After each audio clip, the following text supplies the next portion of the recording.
soy Fernando Vivas, estamos de vuelta en Cuéntame Otra y estamos con Henry Piz, gran político y académico. Ha sido presidente del Congreso, ha sido teniente alcalde de Lima en la gestión de Barrantes, ha sido congresista en más de una oportunidad y constituyente también, en la Constitución del 93. Y ha sido mi profesor de realidad social peruana hace 33 años, en el 78. Este año estoy cumpliendo 40 años dando ese curso. Fui de las primeras promociones.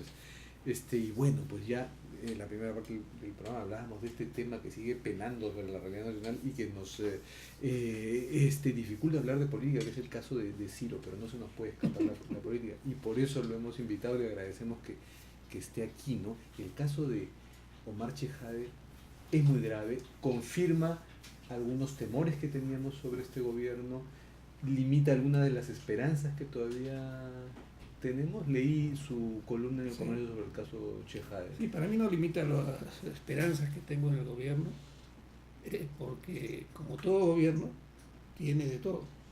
Y todo gobierno del Perú va a tener siempre gente que aparece incoherente con sus propuestas. A mí me impresionó mucho la frase que la esposa del presidente pone en su Twitter. Sí. Y es que es realmente la frase precisa del momento preciso. No es críptica como pareció en un momento, no es clarísima. Es clarísima. Es decir, hay gente que no va a caminar derecho. Me da la impresión de que algunos abogados que legítimamente como profesionales son gestores de intereses particulares. Es particular el interés de un reo, es particular el interés de una empresa y tienen derecho a gestionarlos, pero no pueden mezclarlos con el interés público. Claro, no pueden entrar al cargo público y ser otra vez gestores de intereses privados. Eso es lo que no puede ser. Pero es terrible que esta gente esté entrando, ¿no? Pero entra siempre va a pasar. Lo que tenemos que tener es los ojos muy abiertos para actuar de inmediato. En mi opinión, al margen de lo penal, yo creo que uno de los errores es penalizar la política. Yo no necesito probar penalmente algo para decirle a un político váyase. Ese vicepresidente ha cometido errores políticos garrafales por promover reuniones indebidas, por meterse en un campo que es de un ministro sin pasar por el ministro, por mezclar intereses, aunque sea dando la impresión de eso, aunque no esté probado. Ha creado al gobierno problemas suficientemente graves como para que el señor váyase de su casa.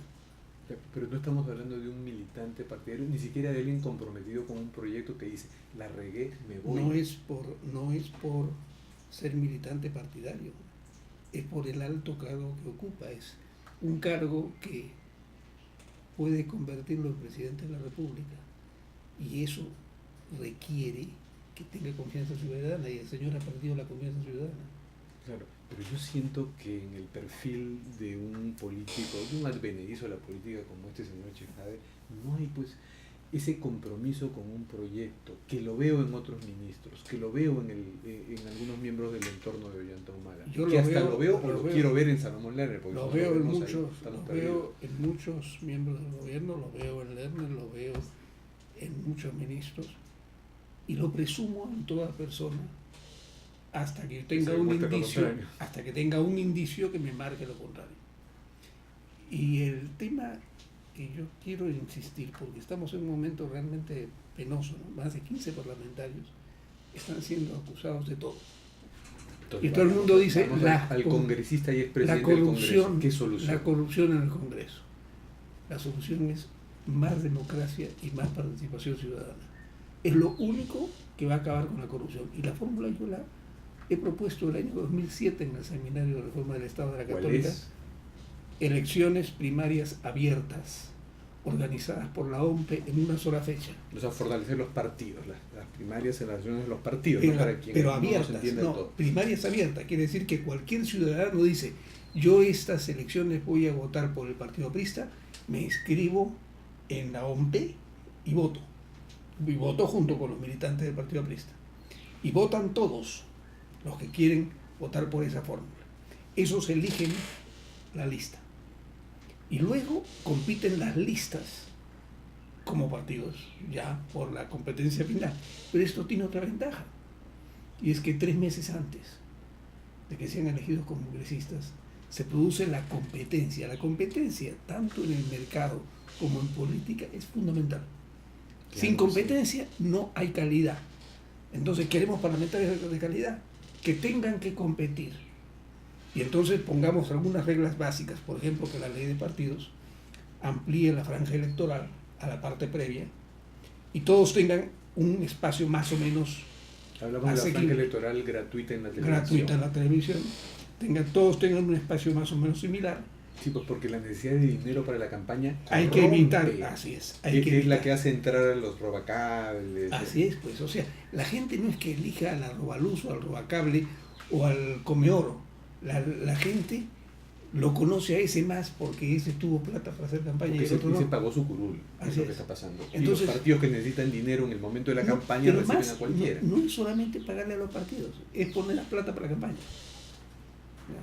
Entonces, lo que a mí me parece fundamental es que se amplíe el sistema. Simplemente si elegimos 3 meses antes en primarias las listas, ahí se van a dar los lagartos. Ya, pero eso no elimina la elección llamada para el Congreso, y allí voto preferencial. No, nada.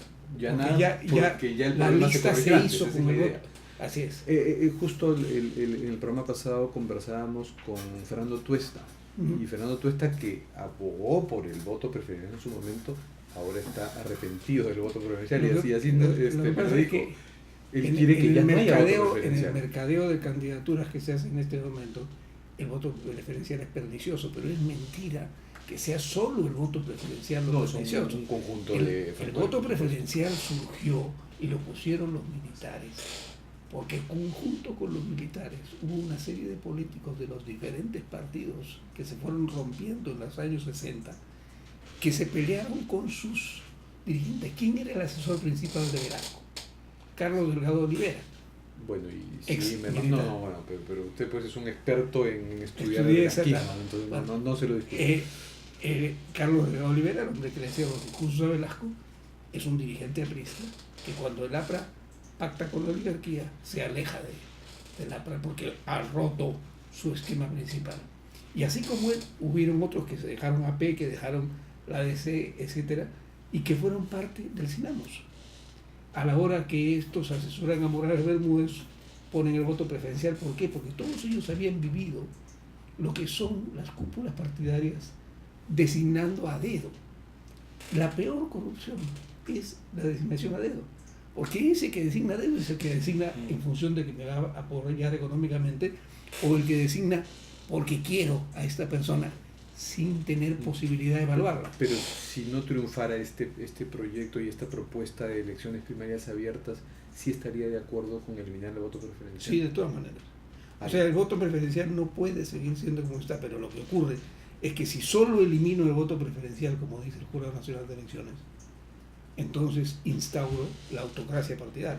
Sí, son los dueños de los partidos. En el Perú todavía hay partidos como el que mostraba el señor Bárbara Caballero, el bien de alquiler. Así es, que el partido no existe. Es una franquicia que la usa un señor.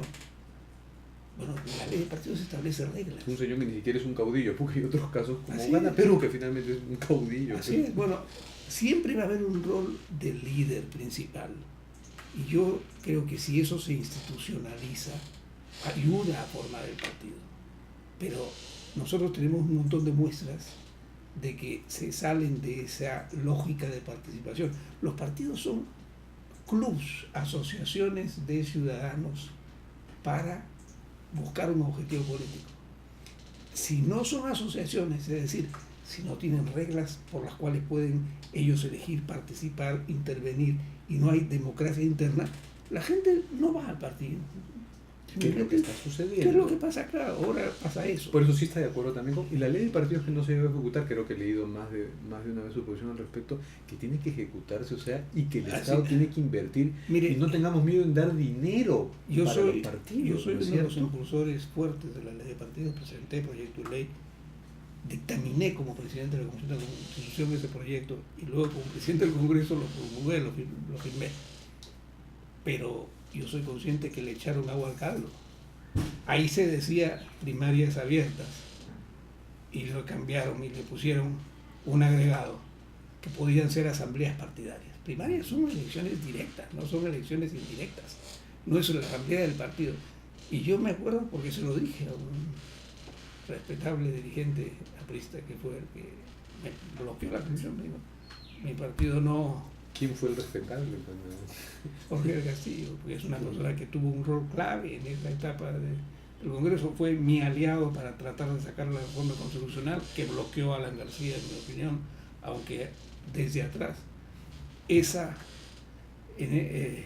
esa etapa, en un momento determinado, Alan García dice, no, el APRA no puedes apoyar si es que no se deja abierta la puerta de que sea la asamblea del partido la que elija. Y yo dije, claro. Y entonces a las 3:30 de la mañana, cuando ya no hay periodistas, ¿no?, viene el jefe y dice, esta es la lista, o votan por esta lista, o yo no soy candidato. ¿Ah? Y si algún líder partidario se opone, lo encierran, como Mauricio Mulder lo encerraron. Bueno, esas cosas hay que impedirlas. Eso se impide con sistemas electorales claros. Si yo le encargo a la OMPE, siempre me decían... Por supuesto, en estas primarias abiertas estaría la OMPE. Claro, es que si no está la OMPE va a ser lo siguiente.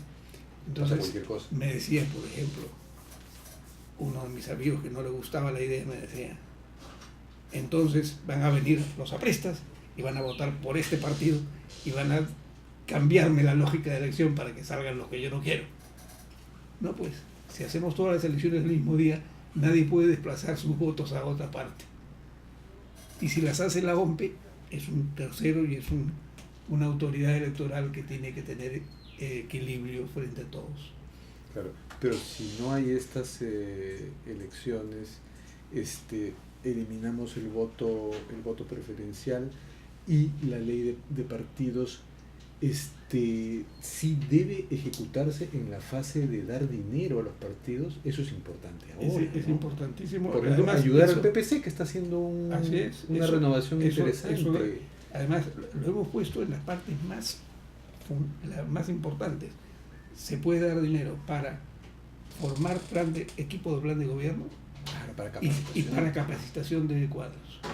Entonces, podrían darle a los partidos perfectamente el requisito que le agregaron los que decían que no debía hacerse, era siempre y cuando hayan recursos en el Estado. Bueno, nunca ha habido más recursos en el Estado.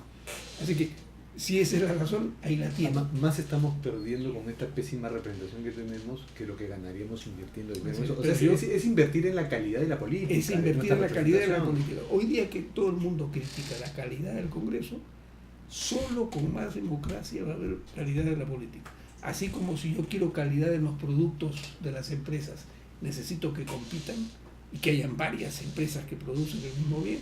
De la misma manera nosotros necesitamos... Y que sus cuadros se profesionalicen. Que se profesionalicen.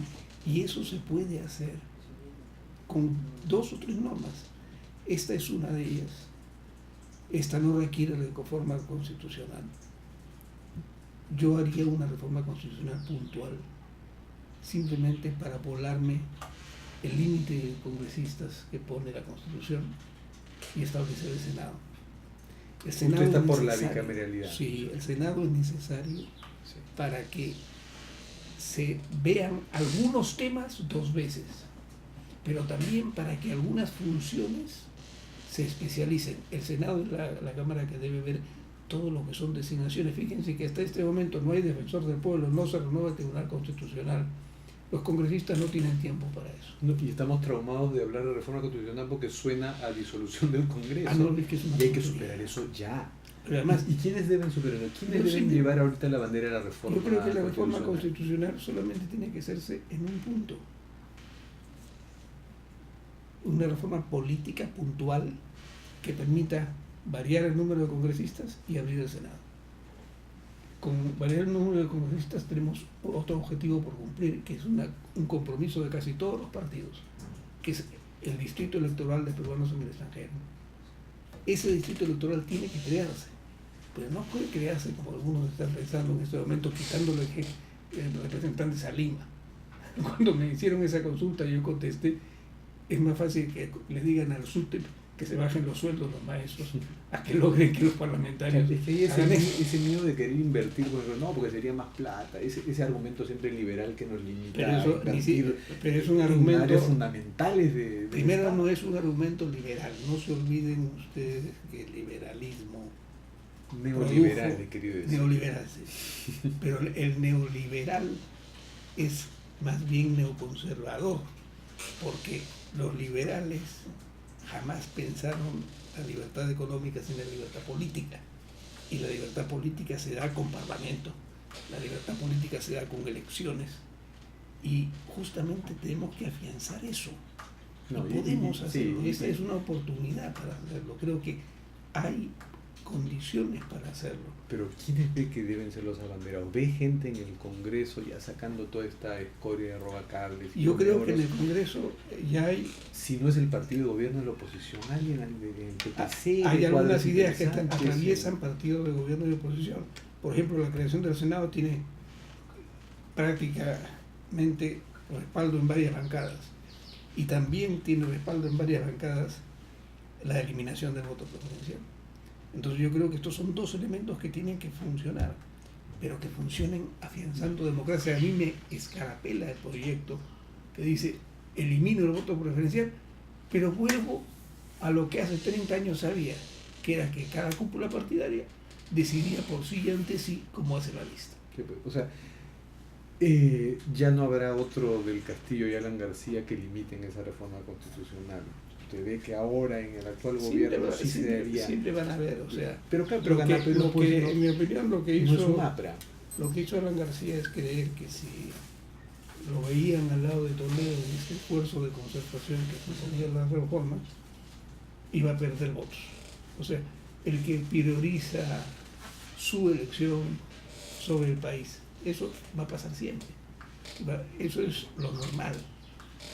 Lo que hay que hacer es jugar con estos amarros, porque todos somos así, los peruanos no somos blanco-negro, somos todas las tonalidades de gris. Entonces, ¿qué condiciones hay hoy día? Hoy día hay un parlamento que tiene ganas de hacer cosas, pero que está atado porque tiene 15 parlamentarios procesados. Si le dicen corrupto, no es el parlamento corrupto, son hechos de corrupción 15 anteriores. Antecedentes, faltan descubrir los de otros, ¿no? Son anteriores a ser parlamentarios. Lo que pasa es que al Parlamento le ponen todos los reflectores. Y nos olvidamos del Poder Judicial, que creo que está apuntando al Poder Judicial. Yo estaba conversando con un alcalde, no lo voy a decir de qué distrito, que me estaba haciendo una descripción la semana pasada en el seminario de la Católica de forma de economía sumergida, y como yo estoy tratando ahora de formular el plan de Lima, ahora le cuento, me decía no lo va a poder citar porque son empresas de economía sumergida que no quieren que se les vea. Entonces yo estoy pensando un procedimiento para entrevistar de modo que no le pongan reflectores. Y yo pensaba, mientras me hablaba ese alcalde, bueno, pues si los reflectores se ponen acá, aquí va a salir, en este distrito, la roba luz, la roba cable, el come oro, o sea, toda la lógica de la economía informal que a veces trasladan algunos a la política. Entonces, cuando estos casos se producen así, yo digo, no, eso no es corrupción del Parlamento, es corrupción previa al Parlamento, y lo que tenemos que tener es mecanismos democráticos que aseguren la competencia antes, para que eso se descubra antes de que lleguen al Parlamento. Y parte de esa sociedad que es previa al Parlamento está en el Poder Judicial también. Está en todas partes. Que los ha dejado salir libres con los antecedentes que tienen. Está en el Poder Judicial, pero está también en el mundo económico, está en el mundo de la escuela. En los colegios hay una serie de denuncias de corrupción porque este tipo de prácticas existen. Yo le digo, yo tengo 40 años de profesor universitario. Recién hace 2 o 3 años que veo que en la universidad tienen que preocuparse de que no se copie en el sentido no tradicional de la palabra, sino que ahora pues la copia es por internet, ¿no? Claro, el plagio electrónico. El plagio, ¿no? Y yo el otro día me he encontrado con un alumno que me ha hecho un reclamo a mí como director de la escuela de gobierno sobre un profesor que le había puesto 0 y que me ha dicho que ese profesor lo ha marginado. Me lo ha hecho por escrito. Además tiene rollo, ¿eh? Tiene... Ya, así es, ¿no?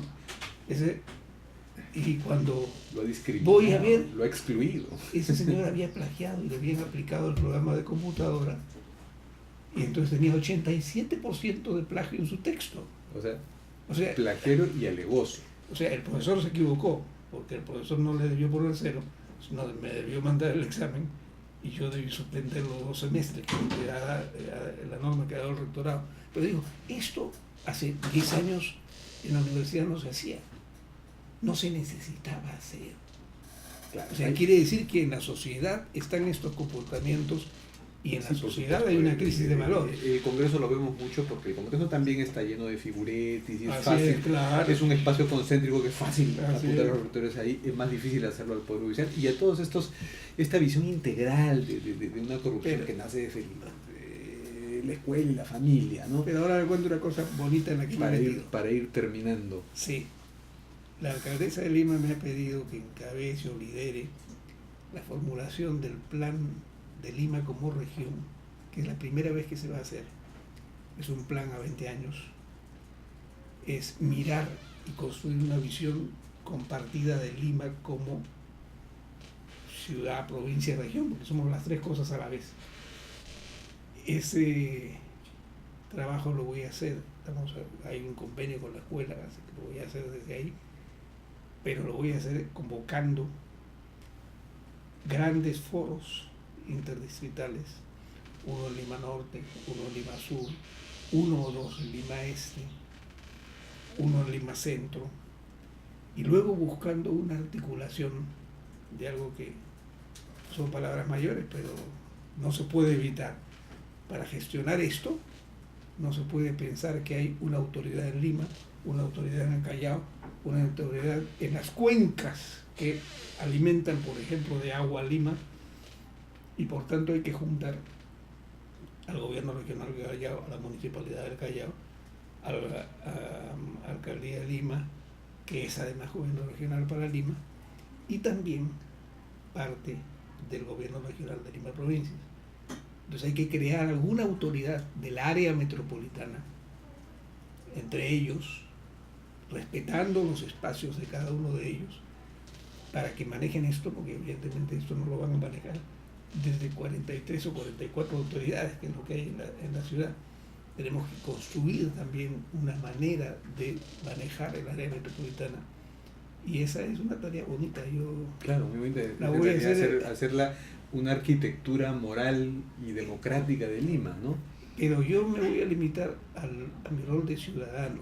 Es decir, lo que yo quiero es escuchar lo que piensan los ciudadanos de Lima en todas las partes, ponerlo en blanco, negro y entregárselo a la Asamblea de Lima, que son los 43 alcaldes, más 29 representantes de la sociedad civil, que son los que van a aprobar eso para presentarlo al Consejo. Y lo bueno es que ahora los limeños pensamos más en Lima que antes, ¿no? Así es. Y eso se demostró en la reñida elección pasada. Bueno, suerte en ese diseño del plan de Lima, Henry. Ha sido un placer conversar con usted. Y con ustedes hasta el próximo viernes al mediodía.